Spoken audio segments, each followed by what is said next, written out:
Namaskaram, Sadhguru. In one of your quotes, you say that we should not judge a person's spiritual evolution based on their behavior. I am unable to understand that because I have always believed people who are kind and compassionate are spiritually evolved. Could you please help me understand the context of that quote? Well,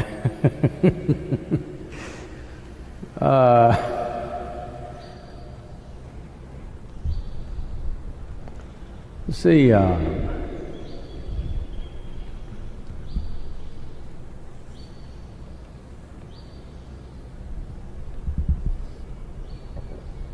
one time, at a certain segment of my school-going time, I can't call it education, but school-going time, I was in certain type of schools where moral science was an important part of their thing. I was in missionary schools, so they are always trying to teach us three magic words.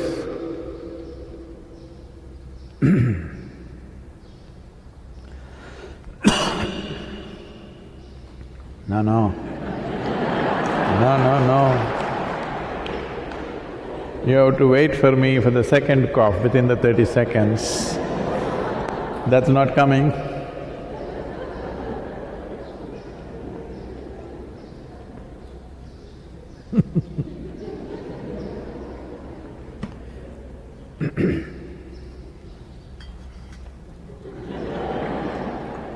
I've been tested and certified, okay?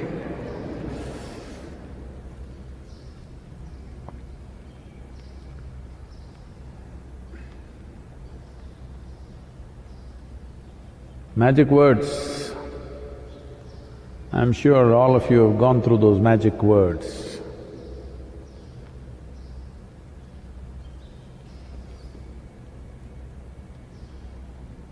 What are the magic words are? What? No, that's not the order. Sorry is not the order. What are you up to, huh? Sorry is not the first one. Please, sorry and thank you.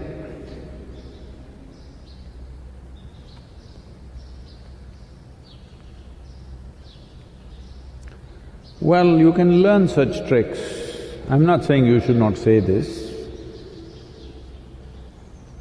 If the magic is happening within you and those words came, fantastic. No magic in you, you just got the words.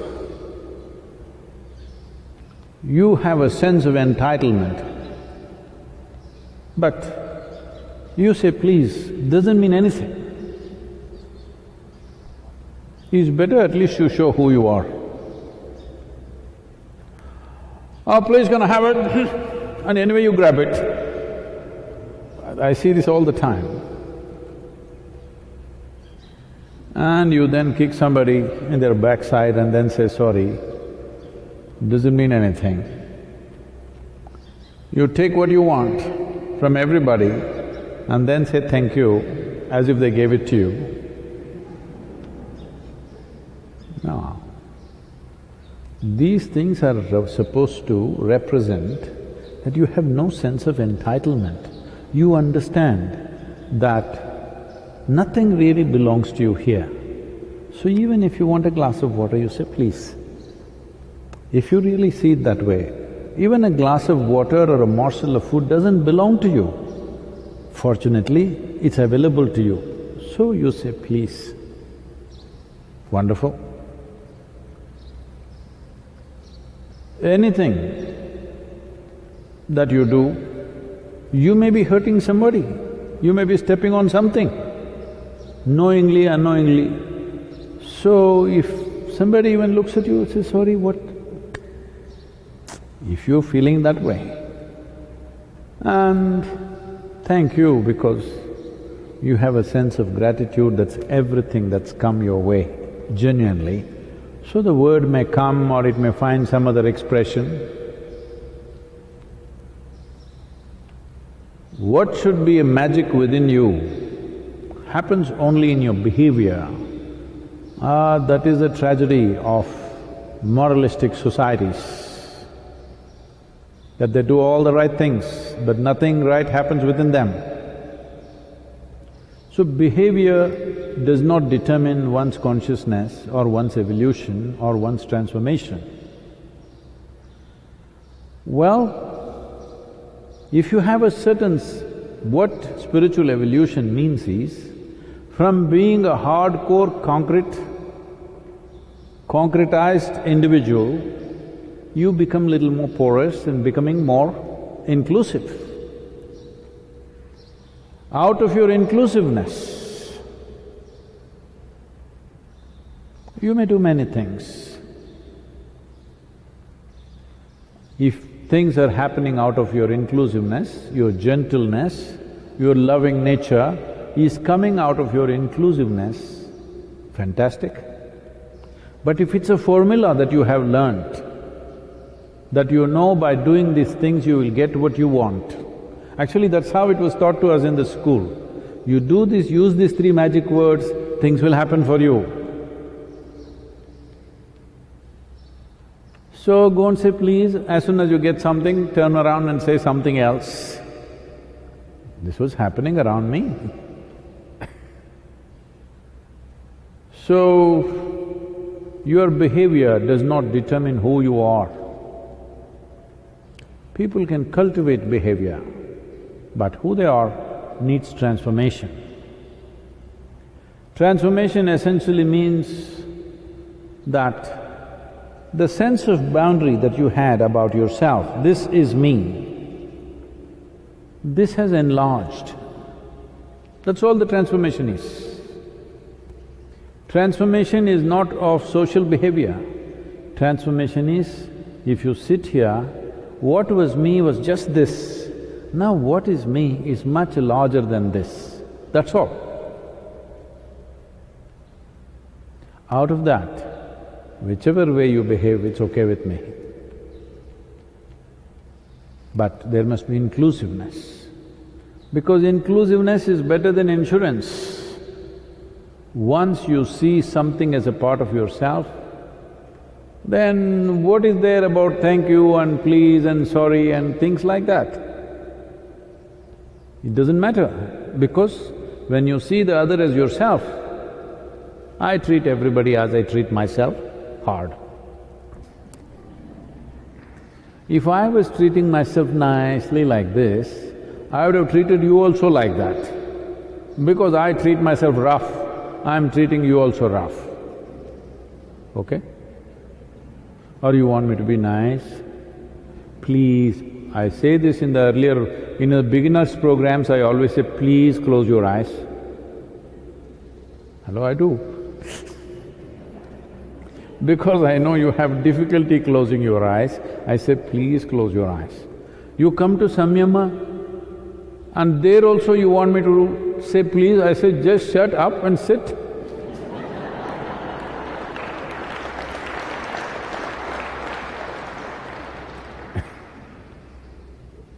By then, you should have understood the significance. Right now, this is just the second, third day of the lockdown. First day you did not understand. By now you should have understood what it means.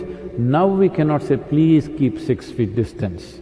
We'll have a 6-foot stick and push you like that, because in 3 days if you still did not understand what is 6 feet, hello?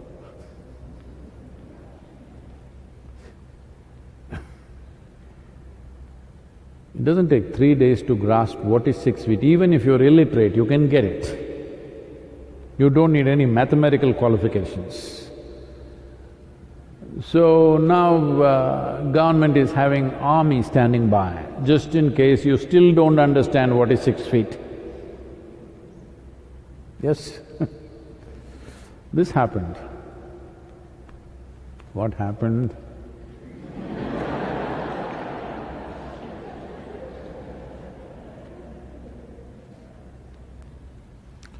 So one day Shankaran Pillai came home His wife complained about their 12-year-old boy that this boy is not listening to me, you have to fix him now. So the Shankaran Pillai went about looking for the boy. Boy was hiding in the garden. He caught him by his ears and he said, "You fool, do you think you're better than me, that you don't listen to your mother?"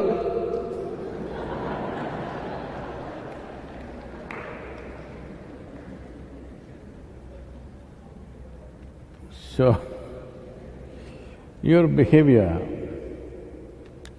well, if you want to be in a society, yes, of course, you have to regulate your behavior because it's not just about you, it's about everybody around you.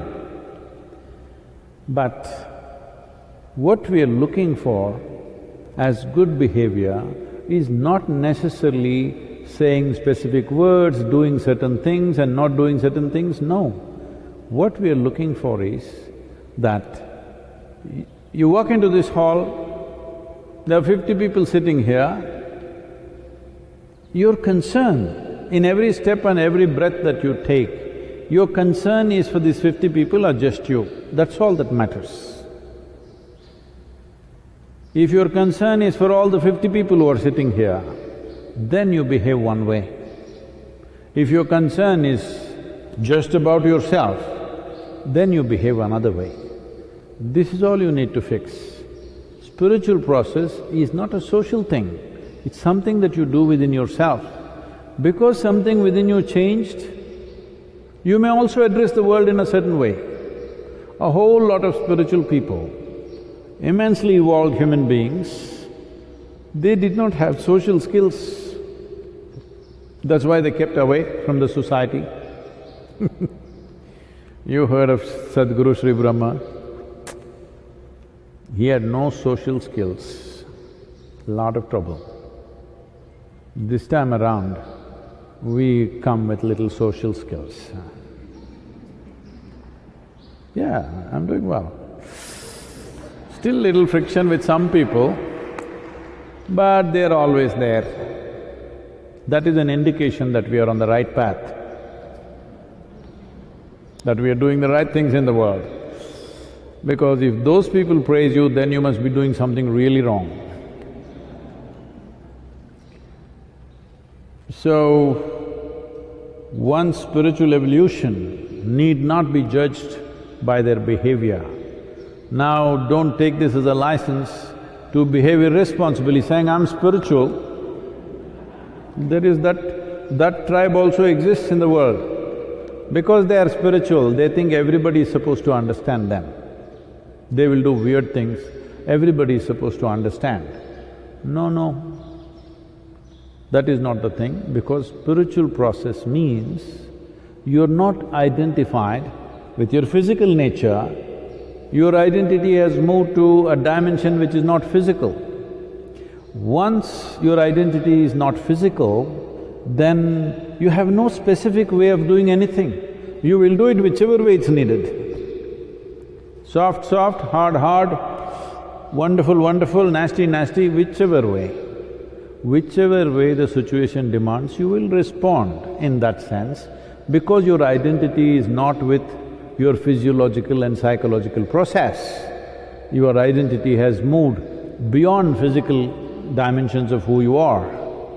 So, you have a certain freedom.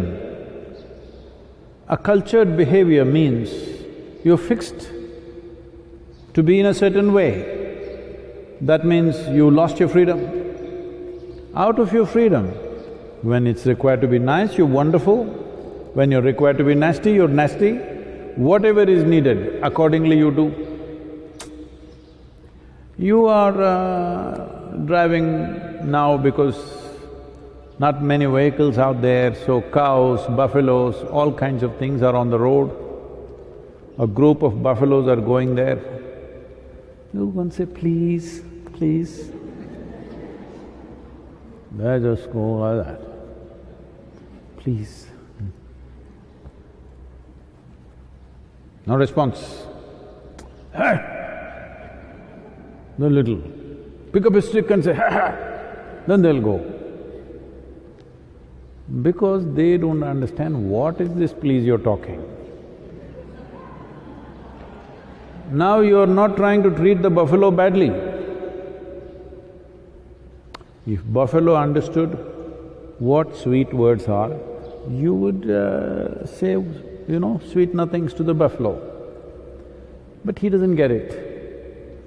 He must understand that you don't like him where he is right now.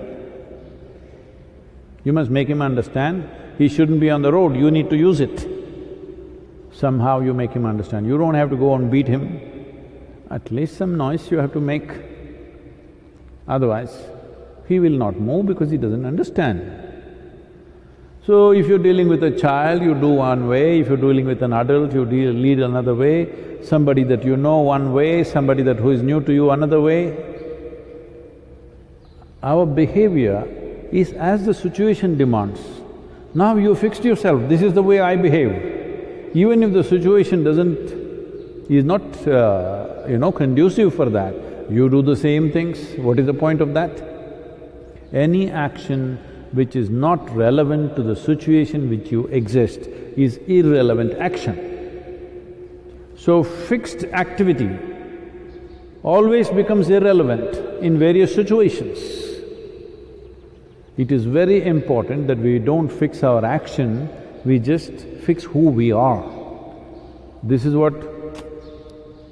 I am not a scholar like this, but this is something that stuck with me. Krishna said, yogastaha kuru karmani.